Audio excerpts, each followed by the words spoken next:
Bismillahirrahmanirrahim. Assalamualaikum warahmatullahi wabarakatuh. Innal hamdalillah nahmaduhu wa nasta'inuhu wa nastaghfiruh wa na'udzu billahi min sururi anfusina wa sayyiati a'malina. May yahdihillahu fala mudilla lahu wa may yudlilhu fala hadiya lahu. Asyhadu an la ilaha illallah wahdahu la syarika lahu wa asyhadu anna Muhammadan abduhu wa rasuluhu la nabiyya ba'da wa ba'd. Alhamdulillah, puji syukur pada Allah karena sungguh atas nikmat, izin serta karunia-Nya pada pagi ini kita bisa bersama. Mudah-mudahan bersama kita di masjid ini menjadi sebab kelak kita mendapat perlindungan langsung dari Allah di hari kiamat. Salawat beserta salam semoga senantiasa tercurah kepada Rasulullah sallallahu alaihi wasallam, pada keluarganya, sahabat-sahabatnya, pengikut-pengikutnya, dan tentu kita semua yang mengikutinya. Saudara-saudaraku yang saya cintai karena Allah, pada pertemuan pagi ini kita akan membahas tentang sebab datangnya dosa. Saya ingin beri prolog dulu. Materi ini kita pahami. Yang pertama adalah tujuannya agar kita bersemangat untuk melakukan amal-amal saleh yang akan mengantarkan kita pada keridhaan Allah dan surganya. Sebab dengan beramal soleh itu tidak hanya mendapatkan kebahagiaan di akhirat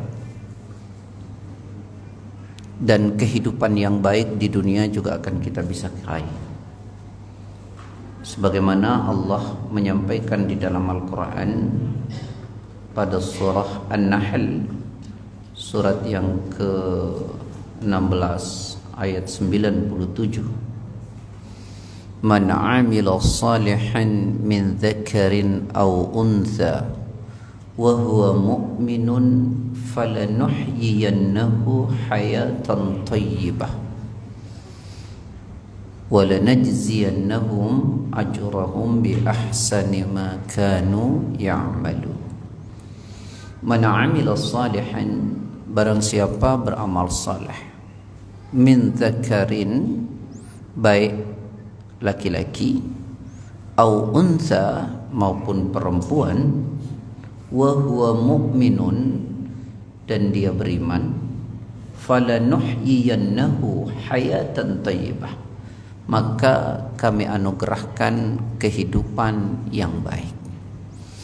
Jadi materi ini disampaikan yang pertama untuk mendorong diri kita terus berbuat baik sepanjang hidup kita, agar mengantarkan kita pada keridhaan Allah dan surganya. Dan jangan pernah berhenti, dan juga jangan pernah menunda, karena hidup ini hanya sebentar, dan sebentarnya hidup kita ini sangat menentukan untuk perjalanan panjang kita di akhirat. Kita tidak bisa berharap dari apapun yang kita miliki di dunia untuk bahagia di akhirat itu, kecuali hanya bisa berharap dengan amal soleh kita. Quran surat 18 Al-Kahfi ayat ke-46. Al-malu wal banuna zinatul hayatid dunya wal baqiyatus salihatu khairun 'inda rabbika thawaban wa khairun amala. Harta yang kita capek betul kita kumpulkan, kita kerja, Dan anak-anak yang kita banggakan itu zinatul hayat, hanya sekedar perhiasan dunia.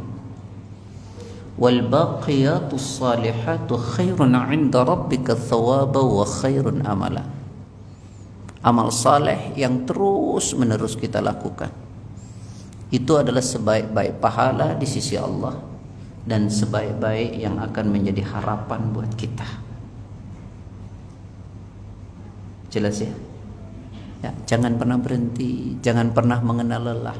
Dunia ini memang tempatnya capek. Dunia ini tempatnya lelah. Panennya nanti di akhirat. Ad-dunya mazra'atun lil akhirah.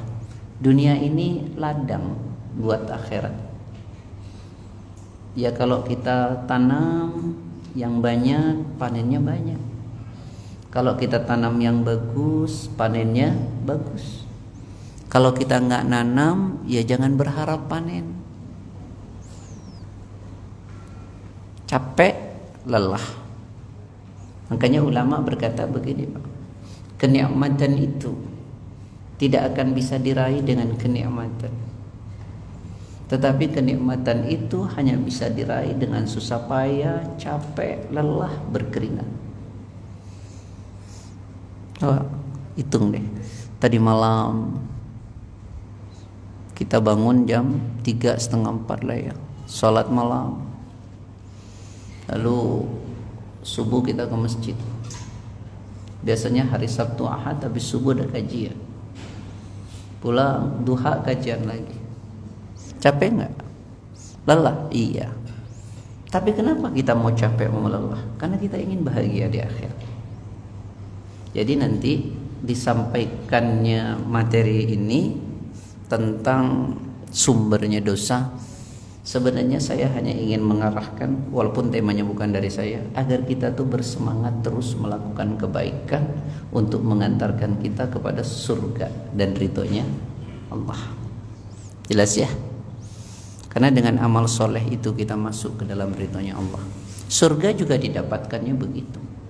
Al-Baqarah ayat 25. Wa basyiril ladzina amanu wa 'amilus salihati anna lahum jannatin tajri min tahtihal anhar.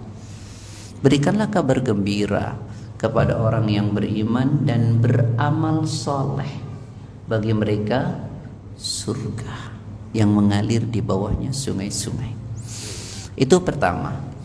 Yang kedua, ya, materi ini disampaikan agar kita bisa sekuat tenaga menjauhi perbuatan-perbuatan dosa yang akan mengantarkan kita kepada neraka dan murkanya Allah.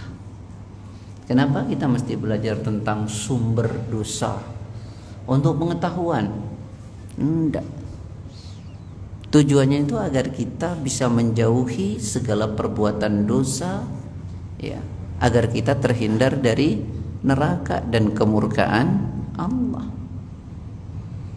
Dan kita perlu tahu juga, Pak, bahwa perbuatan dosa itu tidak hanya mengantarkan kita di neraka, di akhirat nanti ke neraka, bahkan menjadikan hidup kita ini tidak nyaman, menjadikan hidup kita ini tidak tenang, menjadikan hidup kita ini tidak bahagia.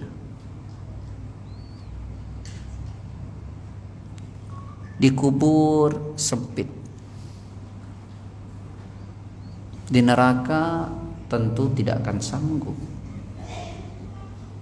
Tapi itu yang mengantarkan dosa, yang mengantarkan ke neraka itu, dan dikubur sempit karena dosa yang kita lakukan. Coba lihat dalam Al-Quran misalnya, orang yang ingkar kepada Allah dikubur itu menyesal dia. Pada Quran surat 23 ayat 99 sampai 100. Hatta idza jaa ahaduhumul maut qala rabbirji'un la'alli a'malu salihan fima taraktu kalla innaha kalimatun huwa qailuha wa min waraihim barzakhun ila yaumi yub'atsun. Sampai ketika datang ya kematian kepada salah seorang di antara mereka, orang-orang yang ingkar kepada Allah, mereka berteriak di kuburnya, qala rabbirji'un, ya Allah, Rabb, kembalikan lagi aku ke dunia, la'alli a'malu salihan fima taraktu. Kalau kau kembalikan lagi aku ke dunia, aku akan beramal soleh yang dulu saya tinggalkan. Kalla, sekali-kali tidak, kata Allah. Innaha kalimatun huwa qailuha. Itu hanya dalih yang mereka teriakkan. Wa min waraihim barzakhun ila yaumi yub'atsun. Ya, mereka itu dikelilingi oleh barzah sampai nanti hari dibangkitkan. Ya. Dikubur juga tersiksa. Wa man a'rada an dzikri fa inna lahu ma'isyatan dunka wa nahsyuruhu yaumal qiyamati a'ma. Quran surat Toha 21-24. Barang siapa berpaling dari peringatanku, maka baginya kehidupan yang sempit di kuburnya. Wa nahsyuruhu yaumal qiyamati a'ma, dan kelak kami kumpulkan di neraka dalam keadaan di yaumul mahsyar dalam keadaan buta. Nah, jadi saya mau sampaikan dosa itu bukan hanya di kubur, di akhirat, bahkan di dunia saja sudah tidak enak. Nggak ada ahli maksiat itu bahagia, nggak ada, tidak ada. Seorang sahabat tanya, sahabat ini namanya Nawas bin Sam'an, datang kepada Rasulullah. Sa'altu Rasulullah sallallahu alaihi wasallam 'anil birri wal ithmi. Sa'altu, saya bertanya, Rasulullah SAW kepada Rasulullah SAW 'anil birri wal ithm, tentang kebaikan dan dosa. Qala, Nabi menjawab, al birru husnul khuluq, kebaikan itu akhlak.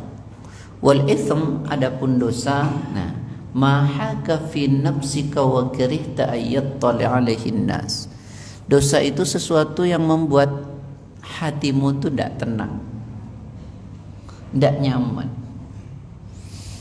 dan kamu melakukannya itu tentu nggak ada orang ingin tahu. Capek kan, lelah, nggak bahagia. Baik. Kemudian yang ketiga, tujuan dari materi ini. Tadi yang pertama apa? Agar kita senang berbuat baik yang akan mengantarkan kita kepada ridho dan surganya Allah. Yang kedua, agar kita menjauhi perbuatan yang Allah tidak suka, agar menghindarkan diri kita dari neraka dan murka Allah.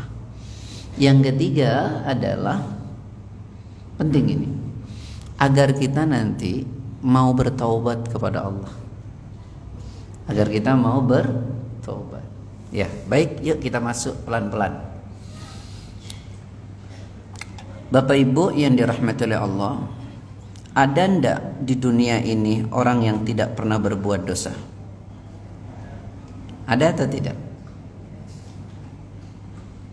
Saya ulangi, ada nggak manusia di dunia ini yang tidak berbuat dosa? Ada. Ada pepatah Arab tuh begini mengatakan, al-insanu mahallul khata'i wan nisyani.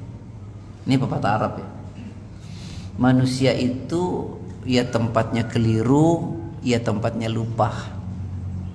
Namanya manusia keliru, namanya manusia lupa, ya wajar, karena dia manusia. Jadi antum, kita semua nih Pak, jangan menuntut orang selalu benar. Jangan pernah menuntut orang selalu ingat. Enggak. Tidak. Bahkan ada satu kisah. Satu waktu sahabat Abu Bakar As-Siddiq radhiyallahu anhu datang mengunjungi sahabatnya namanya Handalah radhiyallahu anhu. Siapa? Handalah. Sesampainya di rumah Handalah, ucapkan salam, ditanya. Kata Handalah, Handalah munafik wahai Abu Bakar. Dia mengatakan, Handalah munafik wahai Abu Bakar. Maksudnya dirinya munafik. Abu Bakar tanya, subhanallah, apa yang terjadi? Kata sahabat Handalah, ini sahabat loh, Abu Bakar sahabat, Handalah sahabat. Kata sahabat Handalah, saya kalau berada di sisi Rasul, itu seperti saya melihat dengan mata saya sendiri neraka dan surga. Kalau saya berada di sisi Rasul, di tengah-tengah Rasul, saya seolah melihat dengan mata saya sendiri surga dan neraka. Tapi ketika saya sudah berpaling dari Rasul, saya mulai bersenang-senang dengan harta saya, dengan istri saya, anak saya lupa. Itu sahabat loh ya, sahabat. Kata Abu Bakar, kalau demikian Handalah, saya juga sama, kalau gitu munafik. Sementara kita nggak pernah ngerasa ya, kita ngerasa ahli surga banget itu. Ya Allah. Datang keduanya kepada Rasulullah, diceritakan kepada Rasulullah, ya Rasul, kalau aku berada di sisimu, aku seolah melihat neraka dan surga dengan mataku sendiri. Tapi setelah aku berpaling darimu, aku bersenang-senang dengan harta, istri, anak, dan seterusnya. Apa kata Rasulullah? Seandainya keadaanmu itu seperti selalu ketika berada di sisiku, seperti itu, kau selalu ingat, maka malaikat akan mengucapkan selamat kepadamu baik di jalan maupun di tempat tidur. Tapi tidak demikian. Sesaat. Ya kadang-kadang kita suka lupa gitu maksudnya. Itu manusiawi. Tapi jangan berlindung di situ terus. Manusiawi. Tuh, manusia. Maka seringkali kadang ada terasa futur, betul nggak? Terasa futur. Nah kalau sudah futur itu 3 hal kerjain keren. Apa 3 hal itu? Kalau sudah mulai futur, antum temenin, deketin orang-orang soleh. Kalau sudah merasa futur, deketin siapa? Orang-orang soleh. Deketin, pepet aja. Karena nanti antum ngikut tuh. Yang kedua, getolin ngajinya. Apa? Getolin ngajinya. Kalau sudah futur, getolin ngajinya. Nanti diingetin lagi. Karena istiqomah tuh nggak gampang. Gampang nggak istiqomah? Nggak gampang. Makanya ada seorang sahabat datang kepada Nabi, ya Rasulullah, ajarin aku sesuatu dalam Islam yang saya tidak lagi bertanya kepada siapapun. Kata Nabi apa? Amantu billah istaqim. Beriman kepada Allah dan istiqomah. Dan itu nggak gampang. Makanya yang pertama tadi apa? Pepet orang soleh, temenin aja orang soleh. Kalau sudah mulai futur. Yang kedua, paksa getolin ngaji deh. Nanti ingat terus. Yang ketiga, minta sama Allah, doa agar hatinya dikuatin. Rabbana la tuzigh qulubana ba'da idh hadaitana. Ya Allah, jangan kau palingkan hatiku setelah engkau berikan petunjuk. Ya muqallibal qulub tsabbit qalbi ala dinik. Baik, yang ketiga ya, itu doa. Baik, saya teruskan lagi. Jadi manusia itu pasti salah, pasti berdosa. Setiap anak Adam khata'un wa khairul khata'in at-tawwabin. Setiap anak Adam itu mesti keliru, mesti salah. Sebaik-baik orang yang bersalah itu adalah bertaubat. Nah, bagaimana cara ngobatin salah? Bagaimana agar kita terhindar dari dosa? Maka yang pertama antum harus pahami sumbernya dulu. Kalau sumbernya antum sudah pahamin, antum bisa hindari. Kalau sumbernya nggak tahu, antum nggak bisa ngindarin. Paham sampai sini? Kenapa mungkin saya dikasih materi apa tadi? Sumber datangnya dosa. Kayaknya ini dokter, Pak. Tahu dokter antum ya? Dokter itu bisa ngasih obat langsung atau tidak? Dokter langsung ngasih obat atau tidak? Bapak, Ibu datang, Pak Dokter saya sakit. Ya udah nih obatnya begitu. Nah, itu mesti rada dukun sedikit gitu. Diapain dulu? Didiagnosa. Ya kan? Sudah tahu didiagnosa baru ini loh obatnya, Pak. Sama antum datang ke psikolog.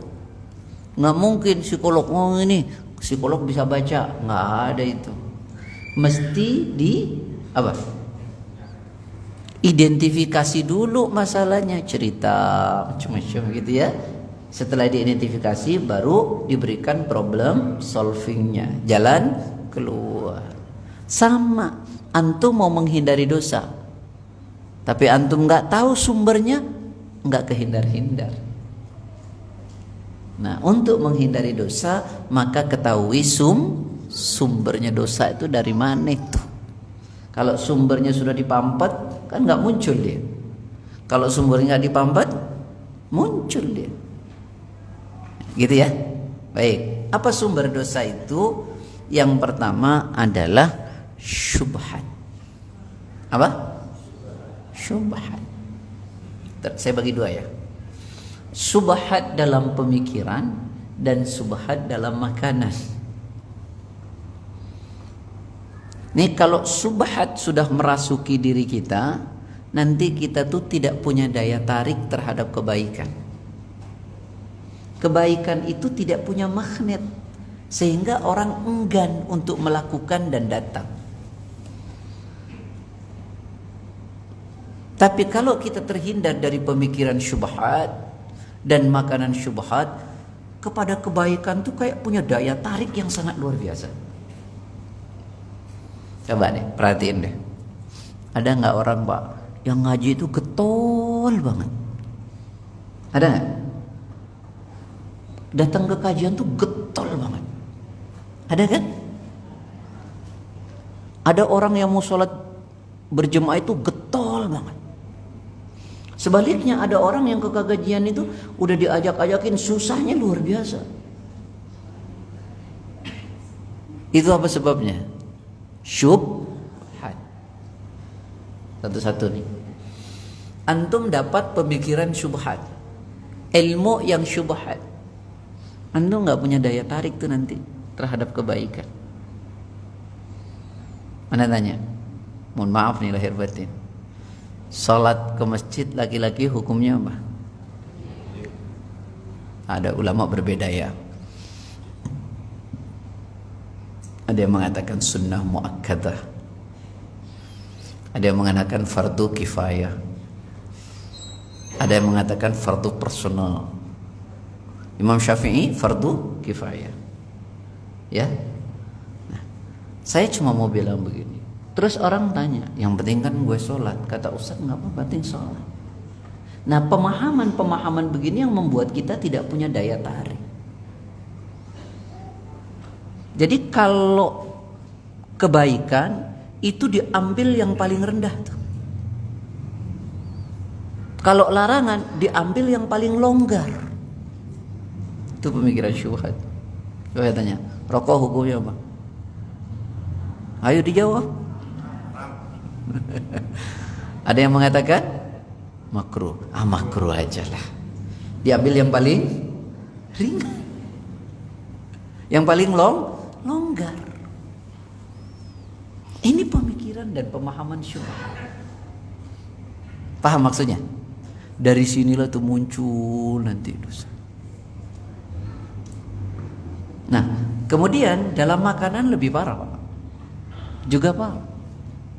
Nih, ada orang tahu nih haram, tahu nih syubhat, terus dikonsumsi. Makanan syubhat dikonsumsi. Yang rusak apa? Kalau makanan syubhat antum konsumsi, yang rusak apa? Halo. Yang bisa boleh pulang lah, coba. Coba sambil mikir Pak, saya minum.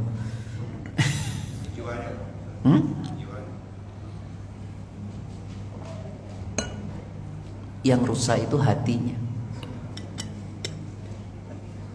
Yang rusak apa? Lo kok makan makanan syubhat yang rusak hati? Ana sampaikan dalil. Punya hadis arba'in enggak di rumah?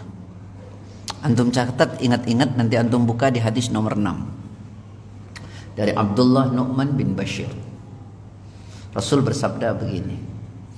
Innal halala bayyinun wal harama bayyinun wa umurun bainahuma mushtabihatun la ya'lamuhunna katsiran minan nas faman ittaqa 'ala asy-syubhati faqad istabra'a li dinihi wa 'irdihi wa man waqa'a fi asy-syubhati waqa'a fil haram karra'i yar'a hawla al-hima yushiku ay yarta'a fihi ala inna likulli malikin hima wa inna himallaha maharimuha ala inna fil jasadi mudghah idza saluhat salahal jasadu kullu wa idza fasadat fasadal jasadu kullu ala wahyal qalb. Kata Nabi gini, halal itu jelas, haram jelas, yang ada antar keduanya syubhat. Tapi kebanyakan manusia tidak tahu, bahkan tidak mau tahu. Barang siapa menjaga dirinya dari perkara syubhat, maka dia menjaga kehormatan dirinya dan agamanya. Siapa menjerumuskan kepada yang syubhat, maka dia telah menjerumuskan kepada yang haram. Seperti pengembala yang tidak boleh mengembala di sebuah tempat, dia mengembala di pinggir-pinggirnya. Siapa bisa halangi binatang? Tidak ada. Saya terjemahin ujungnya nih. Tahu nggak kalian bahwa dalam tubuh kalian ada segumpal daging? Kalau segumpal daging itu baik, maka baik seluruh tubuh kalian. Baik kenapa? Dijaga dari makanan haram dan syubhat. Maka baik tuh seluruh tubuh kalian. Kalau segumpal daging itu rusak karena tidak dijaga dari makanan haram syubhat, maka rusak seluruh tubuh kalian. Apa itu? Hati. Berarti makanan haram syubhat masuk ke dalam perut kita, membuat hati kita bukan rusak secara fisik kemudian antum kena liver. Bukan. Apa maksudnya? Rusak hati antum. Padahal hati ini menurut ulama seperti raja. Seluruh tubuh di kita ini adalah bala tentaranya. Bala tentara tergantung apa? Tergantung rajanya. Kalau rajanya ini kotor hatinya, maka semua potensi yang melekat pada diri antum itu rusak, kotor.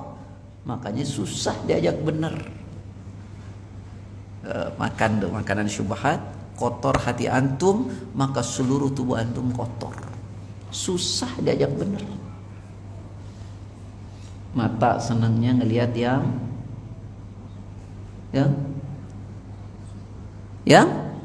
dilarang Allah. Telinga asiknya mendengar yang dilarang Allah. Lisan asik ngomongin hal-hal yang Allah tidak suka. Sikapnya mengarah kepada kemurkaan Allah. Begitu terus, karena di sininya kotor. Makanya dikatakan oleh ulama gimana? Kalau hati manusia sudah hitam kelam, maka yang terjadi berapa hal? 4 keburukan. Yang pertama kalkuzi mujakhiyan. Yang kedua la ya'rifu ma'rufan. Yang ketiga la yunkiru munkaran. Yang keempat illa ma asyraba min hawa. Orang kalau sudah hatinya hitam, kotor, rusak, satu, apa yang terjadi? Kalkuz mujakhiyan. Seperti gayung terbalik. Seperti apa? Gayung, tahu gayung enggak tuh? Gayung terbalik. Fungsinya gayung ngapain? Ngambil air. Bisa buat nyimpen apa enggak? Bisa nyimpen walaupun dikit ya kan? Buat ngiduk bisa nyimpen. Betul enggak? Kalau terbalik nggak bisa nyiduk, nggak bisa nyimpen. Hati kalau udah kotor tuh nggak bisa nyimpen kebaikan, nggak bisa nyerap kebaikan. Mau antum sehari ngaji 3 kali, kalau hati kotor nggak bisa masuk. Tidak mungkin berkumpul dalam satu hati antara cahaya Allah dengan apa yang dibenci oleh Allah. Apa itu cahaya Allah? Ilmu agama. Yang dibenci oleh Allah, kemaksiatan. Maka orang yang ahli maksiat kotor hatinya, tidak mungkin dia bisa menyerap ilmu. Paling keserapnya di sini cuman pinter doang. Makanya al-ilmu ilman, ilmu dibagi 2. Ilmun fil lisan wa ilmun fil qalbi.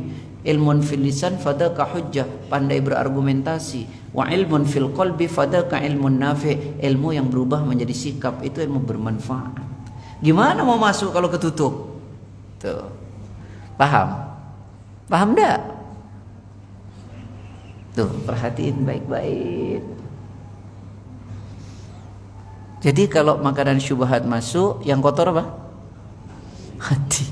Kalau hati kotor, rusak, hitam seperti gayung terbalik, nggak bisa menerima kebenaran, nggak bisa menyimpan kebenaran. Coba bayangkan itu ya. Yang kedua apa? La ya'rifu ma'rufan. Orang kalau hatinya udah hitam, kotor, nggak bisa mengenal kebaikan. Kebaikan bahkan diapain? Dicemooh. Kalau diabaikan aja masih mending, dicemooh. Oh, lihat tuh. Orang-orang radikal ngaji tuh. Yang pada berjenggot amat kakinya jingkrak. Kebaikan dicemooh ya, Pak. Bayangkan. Kenapa? Hatinya kotor. Kalau hatinya gak kotor, gitu gak? Enggak, orang rajin-rajin banget ngaji, gue pengen tahu ah. Kan gitu akhirnya kan. Duduk ternyata asik, besok ikut. Itu persoalannya ya akhi. Lalu kemudian la ya'rifu ma'rufan, yang ketiga wala yungkiru mungkaran. Orang tuh kalau sudah kotor maka tidak akan bisa menolak kemungkaran. Asik aja mau kemungkaran. Coba antum diajak mungkar, mau nggak? Nggak mau. Tapi kalau hati antum kotor, jangankan nolak kemungkaran, nyari kemungkaran. Dicari kemungkaran. Sepi banget nih di rumah. Terus ditelepon temannya, gibah yuk katanya. Allah. Udah asik-asik di rumah, tidur cepat malam Ahad biar besok Ahad bisa ikut kuliah subuh, bisa sholat tahajud. Ngajak nongkrong. Ayo, betul apa enggak? Ya, teman-teman sekalian yang dirahmati oleh Allah. Jadi sumber dosa yang pertama apa? Apa? Syubhat. Orang kalau sudah banyak pemikirannya subhat, mengkonsumsi makanan subhat, dia tidak akan punya daya tarik terhadap kebaikan. Kebaikan itu tidak punya magnet. Tidak ada magnet. Mau antum ajak kayak gimana juga ya susah. Mau yang didapat syubhat, yang dimakan syubhat, diajak bener, ya berat. Gak ada daya tarik. Kan kalau mohon maaf ya, misalnya antum lah ya jalan, antum lihat, Masya Allah udah jam 12 kurang 10 lagi, ngapain antum? Sibuk cari masjid, betul gak? Tapi kalau orang yang ahli syubhat, Allahu Akbar, lewat depan masjid, melaku aja terus. Iya kan? Benar apa enggak? Yang satu sibuk cari, yang satu udah di depan kabur dia. Kenapa? Tuh, syubhat. Syubhat itu membuat orang tidak punya daya tarik terhadap kebaikan. Berat. Dan antum tahu enggak? Nih saya berkonsentrasi di makanan ya, tidak di pikiran dulu. Kenapa sih orang ahlu syubhat? Kenapa, Ki? Karena cinta dunia kan ya? Betul nggak? Karena cinta dunia. Kan orang yang cinta dunia itu kata ulama bahayanya minimal ada 5 lah ya. Minimal nih. Orang kalau sudah cinta dunia, yang pertama itu mesti gini, menjadikan dunia itu sebagai tujuan. Menjadikan dunia sebagai apa? Tujuan. Padahal seharusnya dunia itu sarana menuju kebahagiaan akhirat, bukan tujuan. Tapi bagi pencinta dunia ya tujuan dia. Karena dia tujuan, maka pokoknya harus dapat dengan cara apapun tuh. Kagak peduli. Ya kan? Karena tujuan. Bagi seorang muslim, dunia ini bukan tujuan, tapi cuman sarana. Tujuannya apa? Kebahagiaan akhirat. Quran surat Al-Qasas surat 28 ayat 77. Surat 28 ayat 77. Wabtaghi fima atakallahu darul akhirah wa la tansa nasibaka minad dunya wa ahsin kama ahsanallaha ilaik wa la tabghil fasada fil ard innallaha la yuhibbul mufsidin. Carilah oleh kalian kebahagiaan negeri akhirat. Berarti tujuan kita apa? Akhirat. Carilah oleh kalian kebahagiaan negeri akhirat. Berarti tujuan kita akhirat. Dengan apa yang telah Allah berikan kepada kalian di dunia. Lalu dunianya mana Ustaz?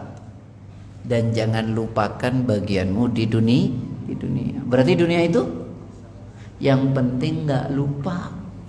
Tujuan kita apa? Jangan dibalik-balik. Gua lihat lu sibuk banget sama urusan dunia gini gitu sampai nggak ngaji gini. Yang penting anak kan masih ingat agama. Ya. Tujuan tuh akhirat. Dunia itu yang penting masih ingat. Itu mestinya. Tapi orang sekarang kan susah ya Pak ya. Kalau diajak, yuk ikut yuk. Nah ini. Terus tanyanya apa? Ada uangnya enggak? Betul nggak? Itu orientasinya dunia tuh. Coba difikirkan, setiap apapun yang kita mau lakukan, di situ ada keuntungan akhiratnya apa enggak? Itu mestinya. Bukan ada duitnya apa enggak. Semua diukur dengan fulus. Akhirnya tuh muncul falsafah kita itu. Falsafah guyonan. Bil fulus kullu mulus, tanpa fulus nalu manfus katanya tuh. Nah inilah. Kenapa? Salah orientasi. Tuh orang kalau udah cinta sama dunia, tujuannya apa? Dunia. Padahal dunia itu kayak apa? Nih saya tanya nih. Nih pelan-pelan nih. Ini ada mobil-mobilan. Ini ada mobil beneran. Bapak disuruh milih kira-kira ambil mobil-mobilan atau mobil beneran? Loh ini Ustadz nanyanya bukan nanya omong kosong, ini nanya serius nih. Ini mobil-mobilan sama mobil beneran. Kalau disuruh pilih mana ya? Mobil beneran ya Pak ya? Ya coba buka Quran surat Al-Ankabut 29 ayat 64. Surat 29 ayat 64. Wa ma hadhil hayatud dunya illa lahu wa la'ib. Wa inna ad-daral akhirata lahiyal hayawan law kanu ya'lamun. Perhatiin baik-baik. Tidaklah kehidupan dunia ini hanyalah senda gurau dan permainan. Berarti mainan atau bukan? Beneran apa enggak? Mobil-mobilan apa mobil? Dan sesungguhnya kehidupan akhirat itu adalah kehidupan yang sesungguhnya, yang benar. Masa milih yang imitasi, milih yang mainan daripada yang benar, itu aneh. Kenapa? Karena pencinta dunia di situ tuh munculnya dosa tuh. Karena tadi subhat rakus. Paham sampai sini? Paham gak nih? Paham. Pelan-pelan Pak. Yang kedua, antum tahu nggak? Kalau orang udah cinta sama dunia, bukan cuma dunia jadi tujuan tuh. Yang kedua, nih, yang haram dibuat samar, yang samar dihalalkan. Ngerti gak? Yang haram dibuat samar, yang samar dibuat halal. Orang kalau udah cinta dunia nggak peduli. Perkara haram jelas dibuat samar. Akhirnya muncul tuh kata-kata, Ustaz, jangan cari yang halal Ustaz, yang haram aja susah. Ayo betul. Siapa tuh yang ngomong begitu tuh? Berarti suudon kan sama Allah kan? Padahal Allah bilang dalam surat 17:70, wa razaqnahum minat thayyibat, dan kami anugerahkan kepada kalian rizki yang baik-baik. Emang dasar kalian maunya yang nggak baik? Kan gitu kan? Allah kasih yang baik-baik, kita yang milih yang nggak baik. Pak, jelas Pak? Loh, kalau itu semua ngumpul nanti dalam hati kita, anak kita, istri kita, pakaian kita, semua kendaraan kita, semua yang kayak gitu, gimana kita mau dekat sama Allah? Gimana nggak mau jadi ahli dosa? Anaknya jadi ahli dosa, istrinya jadi ahli dosa, dirinya jadi ahli dosa. Wong semua yang dikonsumsi perkara yang dilarang oleh Allah, muncul dosa di sana. Wong kata Imam Ibnu Qayyim ya, dampaknya dosa itu bahkan ke kendaraannya, ya, pada sekitarnya. Jangan bapak bilang yang dosa kan cuma saya, istri dan anak saya nggak ikutan. Oh, dampaknya sangat besar Pak, dampaknya besar. Makanya saya suka bingung tuh kalau ada orang ngomong begini, saya masih suka ninggalin sholat, saya masih suka minum, tapi saya nggak pengen anak saya kayak saya. Makanya saya masukin pesantren. Lu mulai gila kali. Gimana anaknya susah, berdampak. Ya kita soleh dulu, anak kita jadi soleh. Kan Allah bilang, ku anfusakum wa ahlikum. Siapa yang suruh jaga duluan? Kita dulu. Jangan istri sama anak dijaga, kita tidak dijaga. Kalau kata orang Indonesia, bagaikan lilin yang menyinari. Iya tak? Tubuhnya habis dimakan. Tubuhnya habis dimakan. Masya Allah. Itu. Jadi orang tuh Pak, kalau udah cinta sama dunia, yang haram jadi samar. Yang samar jadi, padahal Islam bilang halal jelas, haram jelas gitu kan. Yang ada antar keduanya itu syubhat, ada yang mesti kudu dijauhin. Ini enggak Pak. Gimana coba? Nggak mau datang dosa itu, nggak mau rusak hidup kita. Yang dikotori hati. Halo, benar apa enggak nih? Ya benar, orang saya nggak dari kitab. Itu loh Pak ya. Makanya Pak, bahkan yang punya ilmu sekalipun, kalau udah cinta sama dunia, senang dengan syubhat, rusak. Saya sering guyon begini Pak. Ada Ustaz, tanya Ustaz, saya dapat hadiah dari bank Pak Ustaz, gimana hukumnya Ustaz?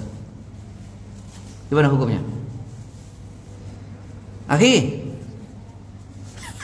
haram, iya kan? Terus hadiah lo Pak Ustaz, haram. Banyak Pak Ustaz, haram. Emang berapa? Dapat 200 juta, haram ya akhi. Itu Ustaz ya. Padahal tadinya saya niat loh Ustaz, 100 jutanya buat Pak Ustaz. Sebentar ya, saya coba kaji dalam kitab. Ini kayaknya khilafiyah. Punya ilmu kalau udah cinta sama dunia, jadi apa itu? Menyamarkan yang subhat, ya, menyamarkan yang haram, menghalalkan yang syubhat. Itu karena cinta. Nah sudah dimakan, muncul dosa macam-macam karena ngerusak hati. Makanya Allah bilang kalau hati udah kotor nih Pak, aduh repot deh urusan. Bener. Apakah nggak punya ilmu? Punya. Apa nggak pernah dengar nasihat? Dengar. Kenapa begitu? Karena hatinya udah rusak. Coba buka Quran surat Al-Hajj. Surat 22 ayat 46. Afalam yasiru fil ardi fatakuna lahum qulubun yaqiluna biha aw adhanun yasma'una biha fa innaha la ta'mal absaru walakin ta'mal qulubu allati fis sudur. Betul enggak? Tidakkah mereka berjalan di muka bumi, mereka punya akal, dengan akalnya berpikir tuh. Mereka punya telinga, dengan telinganya bukan bodoh, bukan nggak pernah dengar nasihat. Sungguh yang buta itu bukan matanya, tapi hati yang ada di dalam dadanya, karena dikotorin. Salah satunya makanan syubhat. Tuh. Jelas sampai sini? Jelas sampai sini? Jelas. Apalagi kalau syubhat dalam pemahaman, Pak. Aduh, tambah repot, Pak. Betul. Ya. Ngaji isinya dongeng. Ngaji isinya dongeng gitu. Pulang bukan yang dekat sama Allah tuh. Sudah.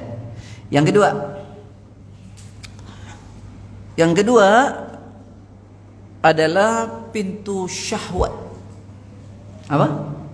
Syahwat. Syahwat itu apa? Keinginan tidak terkendali. Makanya Pak nih, orang kalau sudah dikuasai oleh nafsu atau syahwatnya, kayak apa? Kayak binatang. Bener. Kan manusia punya otak nih. Iya kan? Punya hati tuh. Tapi kalau sudah dikuasai syahwat, ini hilang Pak, otaknya Pak.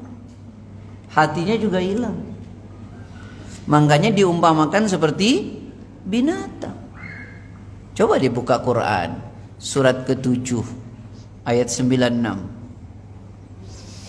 Walau syi'na la rafa'nahu biha walakinnahu akhlada ilal ardi wattaba'a hawahu famathaluhu kamathalil kalbi.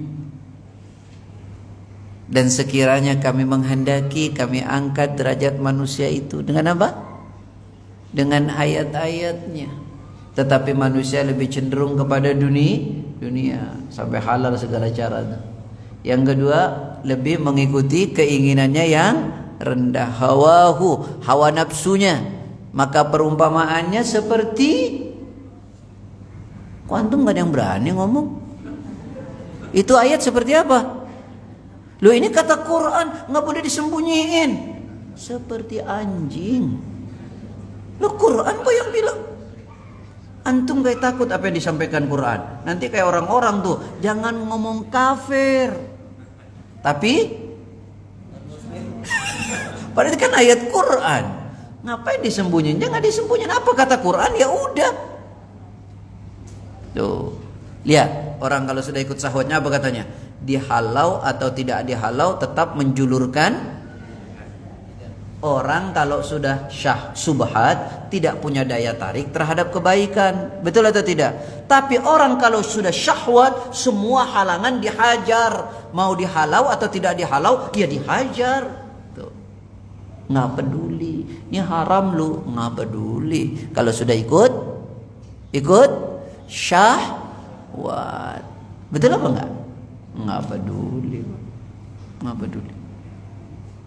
Kenapa? Kenapa memang? Karena syahwat itu menutupi seluruh potensi yang melekat pada diri kita. Saya ulangi. Karena syahwat itu menutupi seluruh potensi yang melekat pada diri kita. Nih saya tanya nih, telinga bisa dengar nggak? Telinga bisa dengar nggak? Selama tidak budek ya, telinga bisa dengar. Tapi kalau udah ikut syahwat, aneh mau tanya, ikut syahwat bisa nggak dinasehatin? Bisa. Jadi budak gitu. Jadi tuli nggak bisa dinasehatin. Mata bisa lihat nggak nih? Kalau udah ikut syahwat bisa lihat apa nggak? Bute dia, buta. Hati bisa ngerasa nggak? Bisa ngerasa nggak? Tapi kalau sudah ikut syahwat, nggak bisa, nggak bisa. Ketutup semuanya pak. Gimana dosa nggak mau datang? Coba buka surat Al-Jathiyah ayat 23.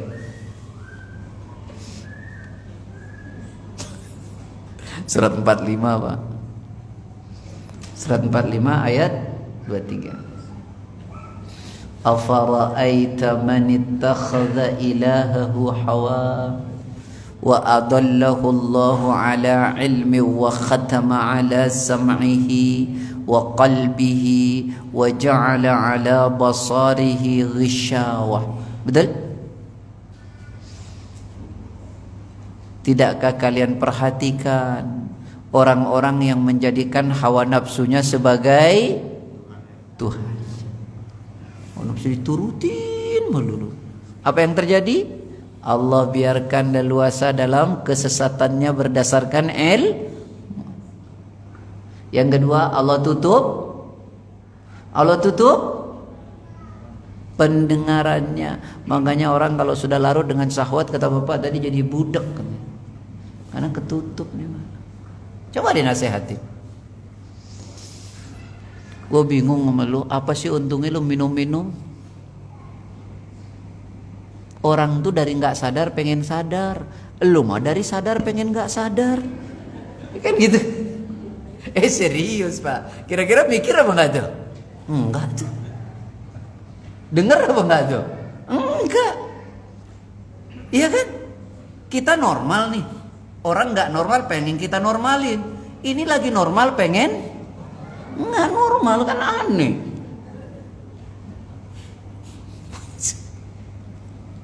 Allah.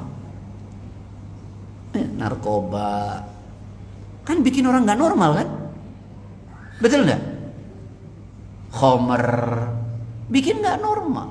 Bahkan kata Nabi, Masya Allah, la tashrabannal khamra, jangan pernah kau minum khamar.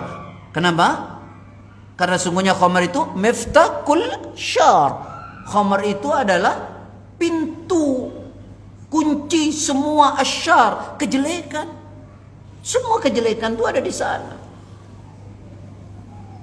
Makanya lihat, kadang-kadang orang naik mobil nabrak, ternyata dalam keadaan minum.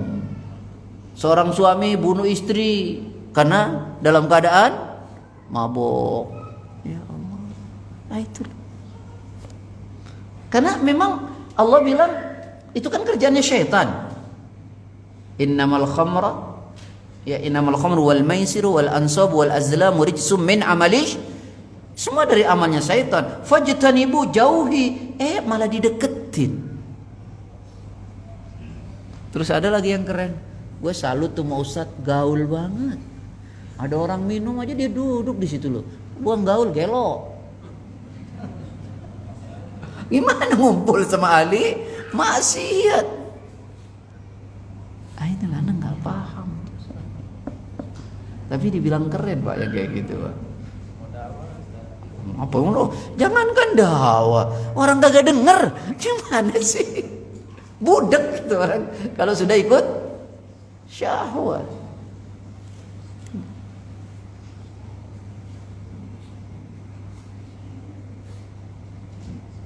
Ada orang Pak.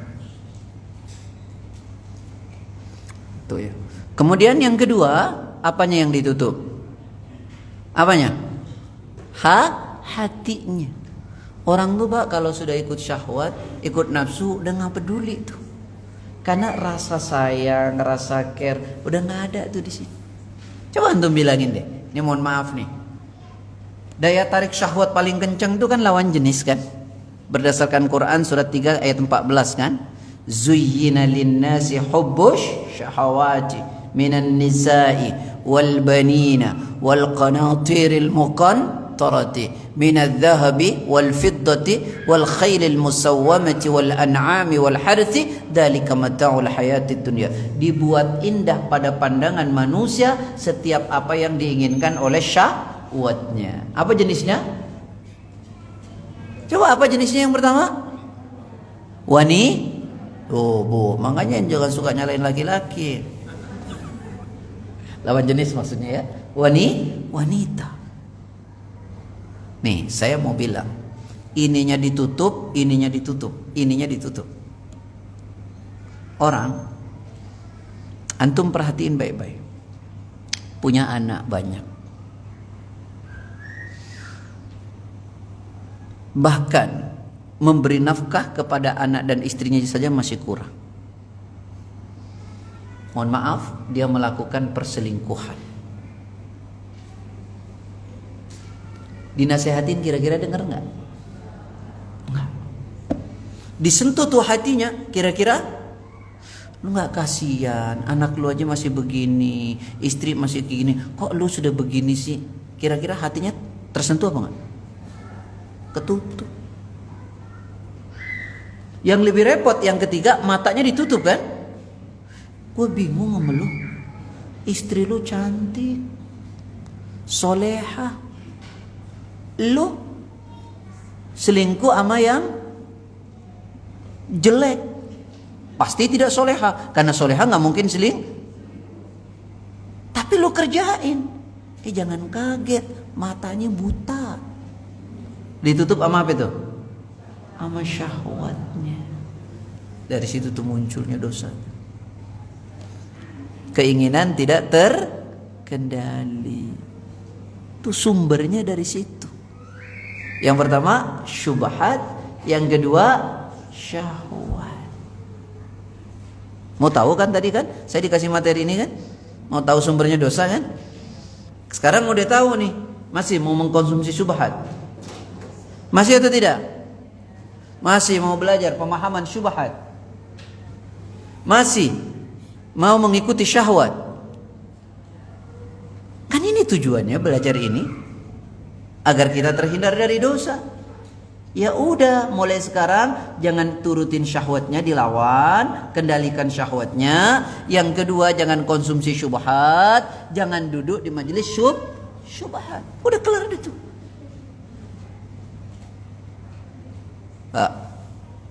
Pak. Ngajinya santai aja Pak, yang penting dapat. Udah. Yang ketiga, terakhir, amarah. Apa namanya? Amarah. Karena dari sini nanti timbul permusuhan. Nah, orang Islam itu mesti apa? Mesti apa? Mampu mengendalikan diri, tidak emosional. Loh, saya tanya, Bapak bertakwa atau apa enggak? Jadi Ustaz nanya, Pak bertakwa atau tidak? Bapak orang bertakwa atau tidak? Bertakwa. Serius nih Serius. Nah, sekarang kalau gitu yuk kita lihat indikatornya apa itu. Buka surat 3 134.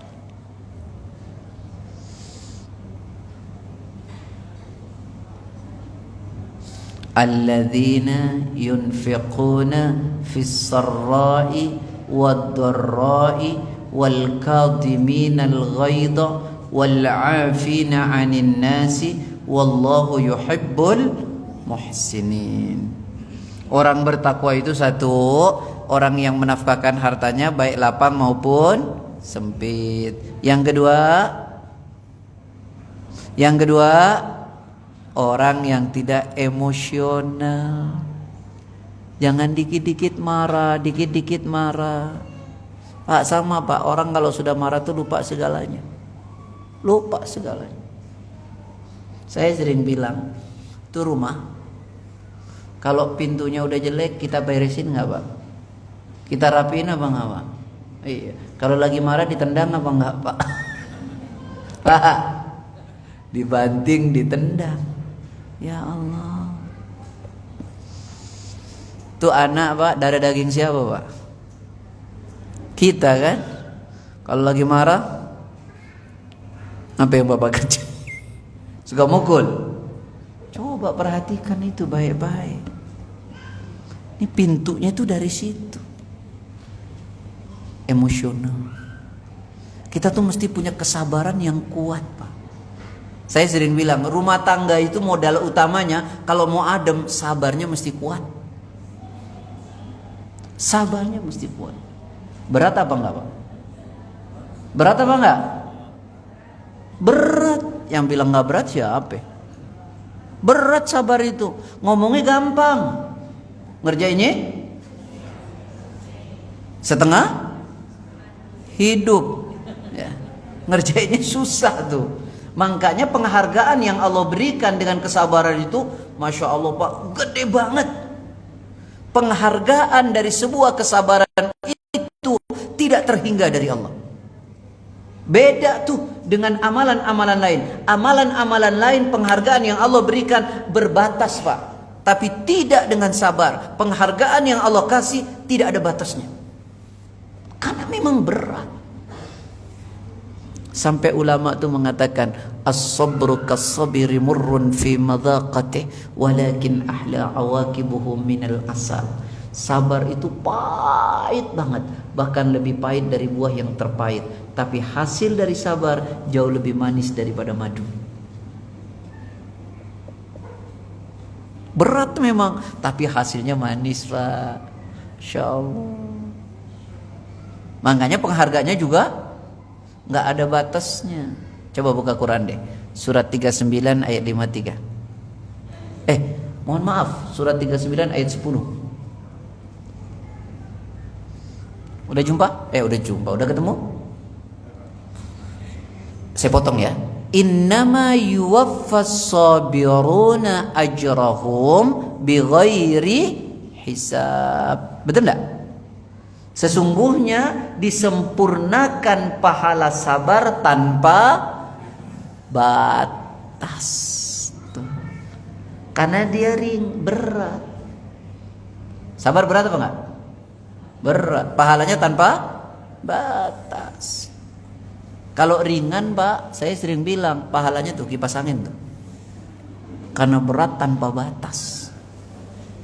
Nah, makanya tutup tuh pintu-pintunya. 1 pintu syubhat, 2 pintu syahwat, 3 pintu permusuhan, yaitu marah. Dari situ tuh muncul macam-macam. Nah, kemudian ya kita hitung mulai dari awal ya.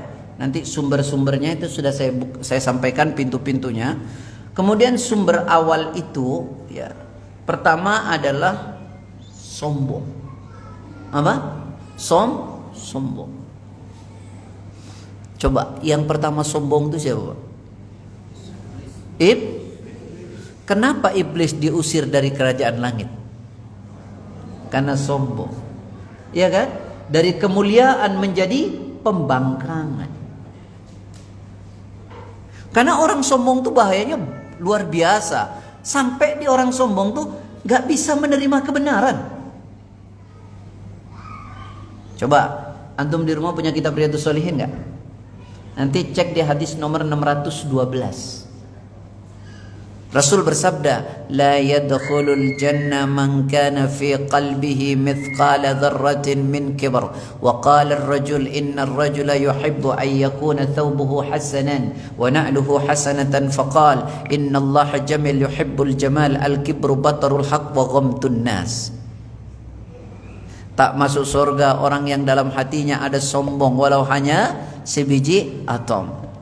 Seorang bertanya, ya Rasulullah, ada orang yang senang berpakaian bagus, beralas kaki bagus.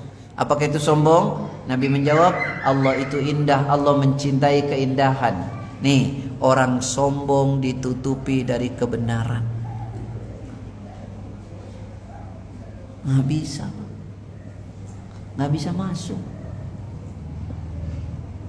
Allah bilang, usjudu li Adam fasajadu illa iblis. Sujudlah kepada Adam wahai malaikat. Iblis sujud malaikat kecuali apa dia bilang? Saya diciptakan dari api, dia dari tanah. Secara kasta saya lebih tinggi. Tuh orang yang merasa dirinya kasta sosialnya lebih tinggi, itu rada turunan iblis itu. Karena sesungguhnya kan sama. Sesungguhnya sama. Manusia nggak ada bedanya. Ya. Paham? Tuh pertama. Allah nggak suka banget Pak sama sombong. Allah nggak suka banget. Quran kan? Bahwa Allah tidak suka dengan orang sombong. Quran surat 31 ayat 18, 19. A'udzu billahi minasyaitonir rajim. Sudah ketemu? Wala tusa'ir khaddaka lin-nasi wala tamshi fil ardi maraha. Innallaha la yuhibbu kulla mukhtalin fakhur. Waqsid fi mashyika waghdud min sautika inna ankaral aswat la sautul hamid. Jangan pernah kau memalingkan wajahmu di hadapan manusia karena sombong. Janganlah kau berjalan di muka bumi dengan angkuh. Allah tidak suka orang yang sombong, lagi membanggakan. Allah nggak suka. Pak, jangankan Allah, orang sombong aja nggak suka sama orang sombong. Padahal sesama sombong tuh kagak suka. Ya apalagi kita ya. Orang sombong sama orang sombong kagak suka. Masya Allah. Ayo, udah deh. Satu, dua. Yang kedua adalah karena rakus. Apa? Rakus. Itu muncul nanti berbagai macam dosa ya. Jadi sifat sombong itu ya membuat orang itu menyimpang ke jalan yang sesat. Ya. Disuruh oleh Allah begini, dia tidak mau begini. Ya. Orang kalau sudah rakus, ya, itu nanti membuat tidak peduli dengan larangan. Nabi Adam itu terusir dari surga kan? Gara-gara apa? Gara-gara cuman satu nggak boleh dideketin, padahal yang lain ada tuh. Iya kan? Kalau bahasa kasarnya tamak, rakus kan? Betul nggak? Iya. Wa qulna ya Adam uskun anta wa zawjukal jannata wa kula minha ragadan haitsu syi'tuma wa la taqraba hadhihi asyajarata fatakuna minadh dhalimin. Al-Baqarah ayat 35. Ketika kami berfirman kepada Adam, tinggallah engkau dan istrimu di surga ini, ya, makanlah oleh kalian berdua apa yang ada di surga dengan nikmat sesukamu, tapi jangan kau dekati oleh kalian berdua pohon ini, nanti kalian termasuk orang yang Semua di surga ada enggak? Semua di surga ada enggak? Ada, cuman atu jangan. Tapi memang manusia begitu ya Pak ya. Makin dilarang makin penasaran katanya, coba itu. Makin dilarang makin penasaran. Kalau gitu anda tanya deh, Be. Babi punya istri enggak? Punya, 1 atau 2, Be? Orang nanya normal saya. Ya, 1 ya, Be ya. Istri halal enggak?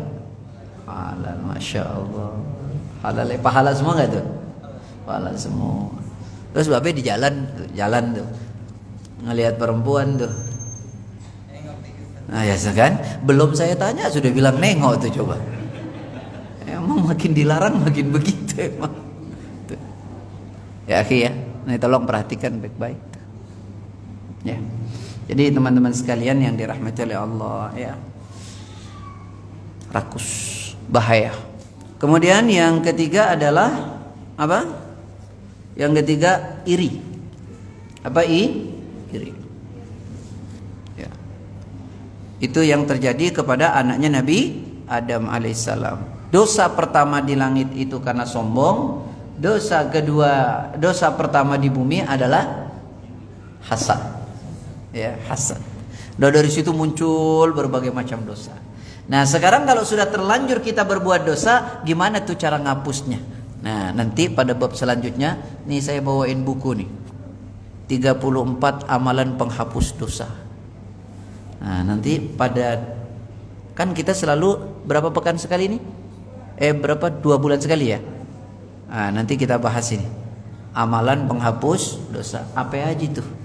Ini udah terjemahannya nih, enak Bapak Ibu bisa baca kan? Amalan apa aja tuh penghapus dosa? Kan sekarang sudah tahu tuh sumbernya tuh, betul nggak? Gimana cara ngapusnya? Udah tahu sumbernya, nggak tahu cara ngapusnya, nggak kehapus-hapus tuh dosa tuh. Nah, jadi ini ngaji yang dasar-dasar aja deh. Yang penting bisa kita kerjain insya Allah. Baik, Allah a'lam. Ini pertanyaannya banyak amat. Waktunya udah habis.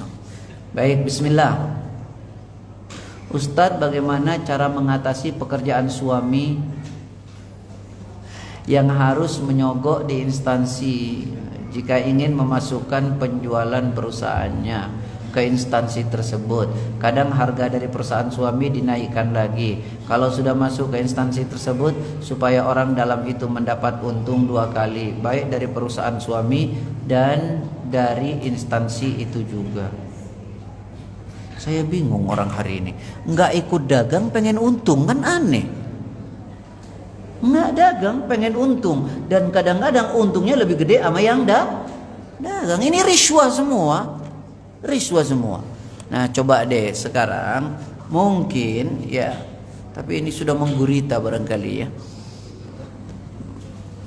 Ya, bisa nggak ketemu topnya gitu di perusahaan itu, bicarakan, Mbak, ini harganya segini, saya nggak mau tahu, pokoknya Anda jual segini ya, udah gitu aja deh.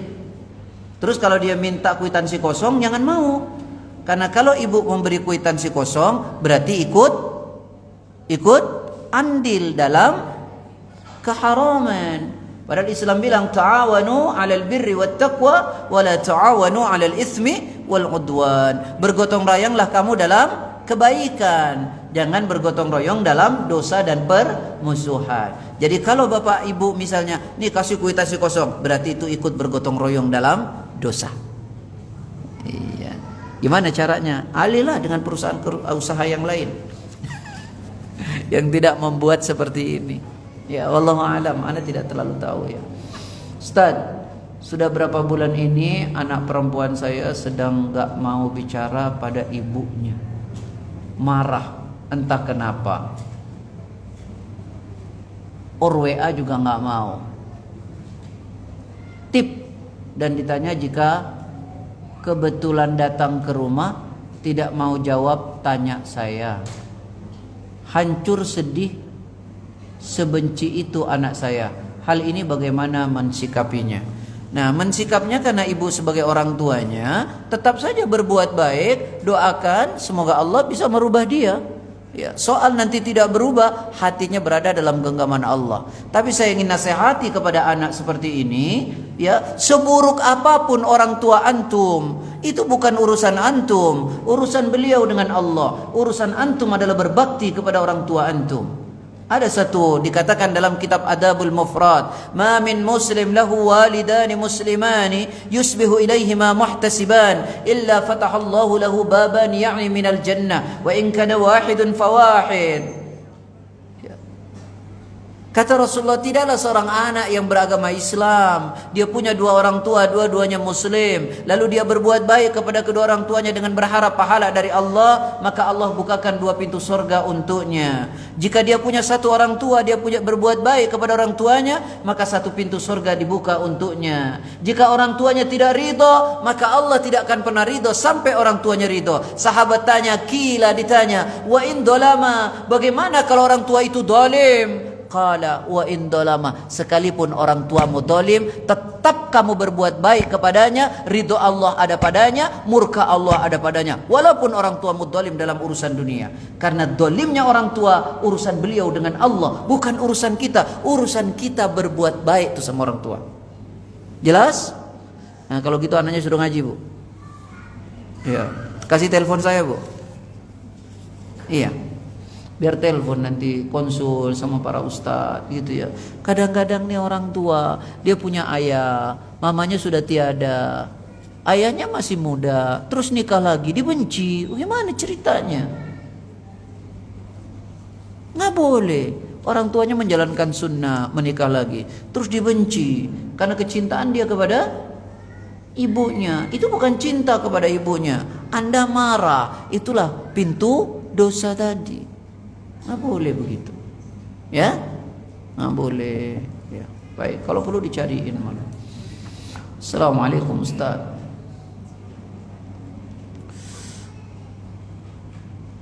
Seorang wanita yang belum menikah melakukan zina di bulan suci Ramadan. Kini sudah bertaubat. Apa yang harus dilakukan? Ya bertaubat. Ya, apa yang harus dilakukan? Satu, antum lakukan dengan ikhlas pertaubatannya. Yang kedua, ayyukli anil ma'siyah, berhenti totalitas sudah taubatnya. Kemudian yang ketiga, ayyazima alla ya'uda ilaiha abadan, ada tekad untuk tidak mengulangi yang kuat. Kemudian ayyandama ala fi'liha, menyesal betul karena telah melakukan itu, sesali betul, nangis kepada Allah, mohon ampun kepada Allah. Lalu kemudian isi dengan amalan-amalan saleh, ya, isi dengan amalan-amalan saleh. Jadi satu, lakukan dengan ikhlas. Yang kedua, berhenti, jangan ulangi lagi. Yang ketiga, menyesal karena telah melakukan, nangis betul kepada Allah, sesali perbuatan itu. Yang keempat, ada tekad untuk tidak mengulangi kembali, ayyazima alla ya'uda ilaiha abadan. Yang kelima, isi waktunya dengan amalan-amalan saleh. Semoga Allah memaafkan dan mengampuni. Saya yakin ya, dosa itu bisa diampuni oleh Allah. Allah sendiri yang mengatakan pada Quran surat 25 ayat ke 68, 69, 70 sampai 71. Walladzina la yad'una ma'allahi ilahan akhar wa la yaqtuluna an-nafsa allati harrama Allahu illa bil haqqi wa la yaznun wa man yaf'al dhalika yalqa athama yudha'af lahu al-'adabu yawm al-qiyamati wa yakhlud fihi muhana illa man taba wa amana wa 'amila 'amalan salihan fa ulaika yubaddilu Allahu sayyi'atihim hasanat wa kana Allahu ghafurar rahima wa man taba wa 'amila salihan fa innahu yatubu ila Allahi mataba.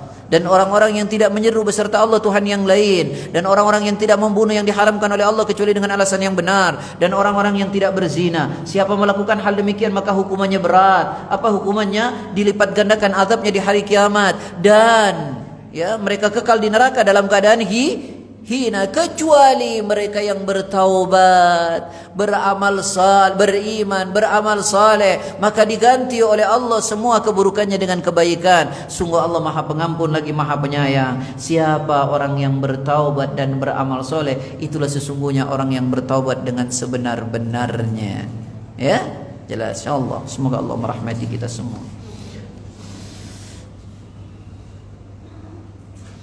Assalamualaikum Ustaz, kalau kita terasa mudah marah walaupun karena hal sepele, apakah karena hati kita futur? Bukan itu, harus dilatih itu. Harus dilatih. Banyak, yang pertama itu banyak puasa.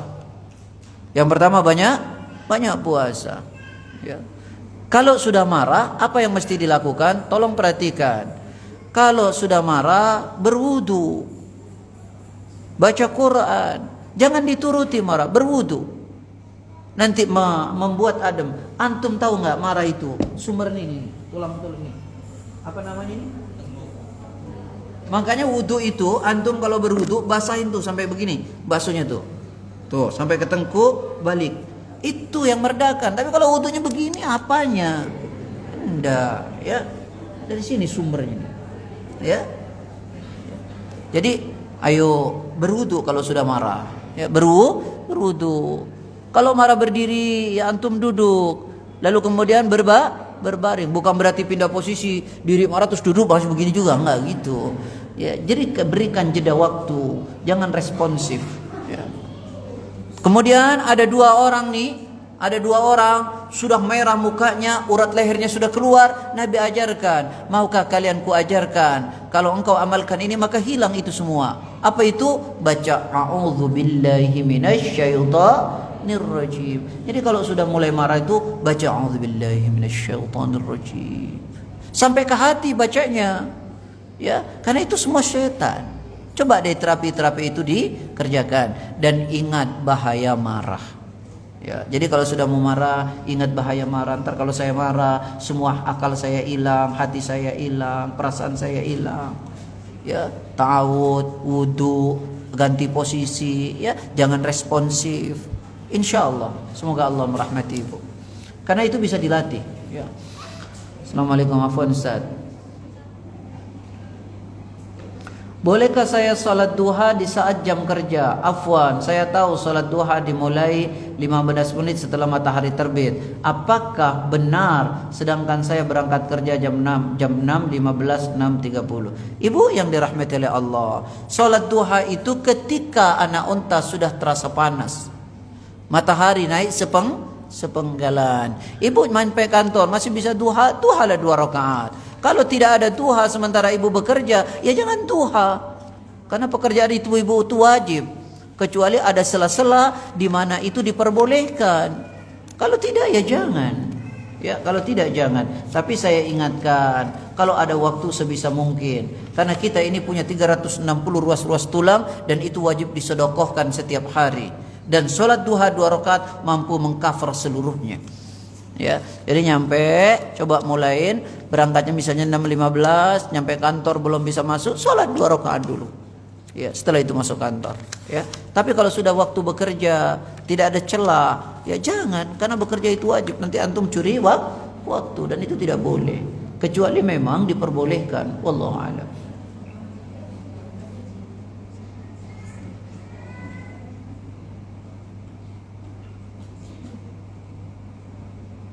Bagaimana dengan fenomena setiap malam Jumat di musola saya begini. Kalau saya tidak ikut dibilangnya nanti saat meninggal siapa yang mengurus mensolatkan, menguburkan. Ikhwani wa ikhwati fillah, antum jangan tidak enak sama manusia, tapi enak sama Allah. Jangan ya ikhwan. Lakukan sesuai dengan syariat. Antum hindari. Tidak mungkin antum dibiarkan, tidak mungkin antum dibiarkan. Ya, tidak, sudahlah, berjalan di atas syariat. Memang ya menjalankan sunnah itu seperti memegang bara api. Tapi antum sabar, ya antum jangan emosi, antum jangan merasa benar, jangan merasa lebih hebat dari orang lain. Antum tahu begitu ya jangan, ini enggak boleh ya antum enggak usah kerjain, ini boleh ya antum kerjain. Jangan enggak enak sama manusia, jangan ya.